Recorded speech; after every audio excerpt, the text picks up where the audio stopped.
आज की यह कहानी सिर्फ दो अपराधियों की गिरफ्तारी की नहीं है। यह कहानी है 20 साल पुराने कत्ल की, एक सुपारी किलिंग की, लाश के टुकड़े कर पहचान मिटाने की साजिश की और 10 साल तक कानून को चुनौती देकर फरार रहने वाले दो सगे भाइयों की। दिल्ली पुलिस की क्राइम ब्रांच ने आखिरकार उन दो आजीवन कारावास की सजा पाए अपराधियों को गिरफ्तार कर लिया है, जो वर्षों से अलग अलग राज्यों में अपनी पहचान बदलकर छिपे हुए थे। इनमें से एक आरोपी मुंबई के सनसनीखेज सुपारी हत्याकांड का भी वांछित था, जहां सिर्फ 2 लाख रुपए के लिए एक व्यक्ति की हत्या की गई। फिर उसकी लाश के हाथ, पैर और सिर काटकर अलग अलग जगह फेंक दिए गए ताकि पहचान तक न हो सके। आखिर कौन है ये दोनों भाई? कैसे बने खूंखार अपराधी? कैसे 10 साल तक पुलिस को चकमा देते रहे और दिल्ली पुलिस ने आखिर इन्हें कैसे दबोचा?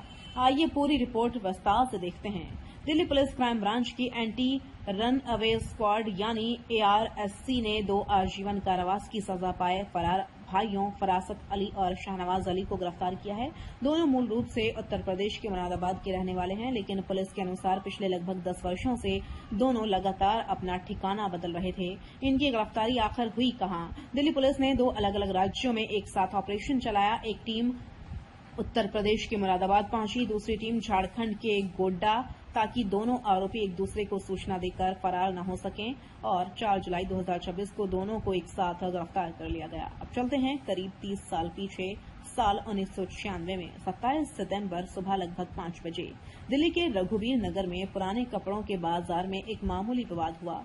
विवाद एक पुरानी साड़ी खरीदने को लेकर था, लेकिन यही छोटा विवाद कुछ घंटों बाद खूनी दुश्मनी में बदल गया। शाम करीब 4:30 बजे आरोप है कि शाहनवाज अपने भाई फरासत, अरशद और जहांगीर के साथ चाकू लेकर पीड़ित परिवार के घर पहुंचा। घर में घुसकर उन्होंने इश्तियाक अहमद उर्फ पप्पू पर ताबड़तोड़ चाकुओं से हमला किया। गर्दन, सीना, शरीर पर लगातार वार किए गए। बचाने आए 2 अन्य भाइयों पर भी हुआ हमला। इश्तियाक की अस्पताल में मौत हो गई। दिल्ली पुलिस ने हत्या के प्रयास, घुसपैठ और आर्म्स एक्ट के तहत मामला दर्ज किया। जांच के बाद चारों आरोपी गिरफ्तार हुए। साल 2000 में टिस हजारी कोर्ट ने फरासत और शहनवाज को आजीवन कारावास की सजा सुनाई। सजा के बाद दोनों ने दिल्ली हाई कोर्ट में अपील की। अपील लंबित रहने के दौरान उन्हें जमानत मिल गई, लेकिन साल 2016 में दिल्ली हाई कोर्ट ने उनकी अपील खारिज कर दी और दोनों को बाकी सजा काटने के लिए सरेंडर करने का आदेश दिया। लेकिन यहीं से दोनों फरार हो गए। 10 साल तक कैसे बचते रहे? पुलिस के अनुसार दोनों लगातार राज्य बदलते रहे, कभी उत्तर प्रदेश, कभी महाराष्ट्र, कभी आंध्र प्रदेश तो कभी तेलंगाना। दोनों पुराने कपड़ों का व्यापार करते थे और यही कारोबार उनकी पहचान छिपाने का माध्यम भी बना। अब सुनिए दूसरा सनसनीखेज मामला। साल 2006 मुंबई भिंडी बाजार एक प्लास्टिक बैग मिला। उसके अंदर एक इंसानी धड़, लेकिन सिर नहीं, हाथ नहीं, पैर नहीं, पहचान करना लगभग असंभव था। करीब 12 साल तक मुंबई पुलिस इस केस को सुलझाने की कोशिश करती रही। फिर 2018 में एक गुप्त सूचना मिली। पता चला मृतक किसान खरवा था। जांच में आरोप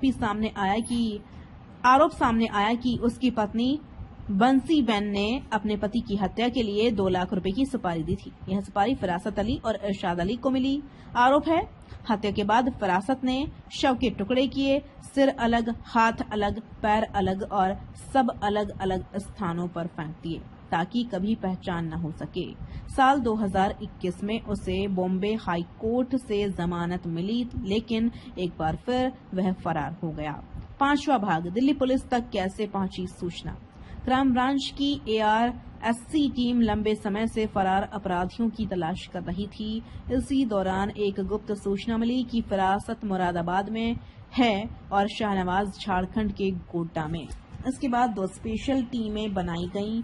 पहली टीम मुरादाबाद रवाना हुई, दूसरी गोड्डा। दोनों जगह एक ही समय पर रेड की गई और दोनों आरोपी बिना किसी बड़े प्रतिरोध के गिरफ्तार कर लिए गए।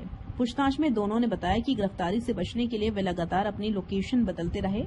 उन्होंने कपड़ों का कारोबार किया, नई पहचान बनाई, लेकिन पुलिस की निगरानी आखिरकार उन तक पहुंच गई। दोनों आरोपियों को तिहाड़ जेल भेज दिया गया है। मुंबई पुलिस को भी फरासत की गिरफ्तारी की सूचना दे दी गई है, क्योंकि मुंबई का सुपारी हत्या केस अभी भी न्यायिक प्रक्रिया में है। समापन यह मामला एक बार फिर साफ करता है कि भले ही अपराधी सालों तक कानून से बचने की कोशिश करें, लेकिन जांच एजेंसियों की लगातार कोशिश आखिरकार उन्हें कानून के सामने ले ही आती है। हालांकि इस पूरे मामले में यह ध्यान रखना भी जरूरी है कि जिन मामलों का उल्लेख किया गया है वे अदालतों के रिकॉर्ड, पुलिस जांच और न्यायिक आदेशों पर आधारित हैं। आरोपों और घटनाओं का विवरण उपलब्ध आधिकारिक जानकारी के अनुसार है।